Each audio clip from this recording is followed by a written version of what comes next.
আমি হচ্ছে কখনো মুখে কিছু দেই না, তো ভাবি হচ্ছে এই সাবানটা আমাকে গিফট করছে।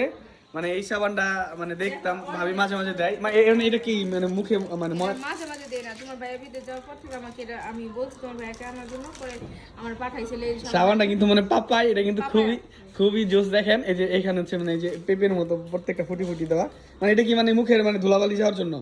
ধুলাবাড়ি না, অনেক আর কি কি ভালো কাজ করে। না আমি উল্টা পাল্টা সুন্দর মন্দ হইলে দিব না, ধুলাবালি গেলে দিব না, তোমার স্কিন একদম সফট হয়ে যাবে, তাইলে দেওয়া যাইব। ক্লিন থাকবে। এখন যদি আপনার দেখি সাবান দামে সুন্দর হয় তাহলে আল্লাহর রহমতে আসলে জীবনে কিছু দিন এটা দিব না। সাবানে কখনো কেউ সুন্দর না না, এটা হচ্ছে এটা আমি দেখি মানে দেয়, এটা হচ্ছে মুখের যে ধুলাবালি বা স্কিনটা সফট থাকার জন্য এটা দেয়, কিন্তু যদি সাদা মতো লাগে দেয় তাহলে আমি এটা দিব না। ঠিক, এটা কিন্তু ধুলাবালি যাবে আর একটু হচ্ছে স্কিন সফট হবে। দেখো এই দেখো এটা তো ইন্ডিয়ান, এটা হচ্ছে অরিজিনাল ইন্ডিয়ান। হ্যাঁ, ইন্ডিয়ান এসে আর ইন্ডিয়ান লেখা মিয়া নে আমনে কই লইব না মিয়া। আর মেডিল লেখা তো আরে ভাই ইন্ডিয়ান লেখা, ইন্ডিয়ান কইলাম না ইন্ডিয়ান। এই সাবানটা কিন্তু জুস, স্মেলটাও খুব জুস।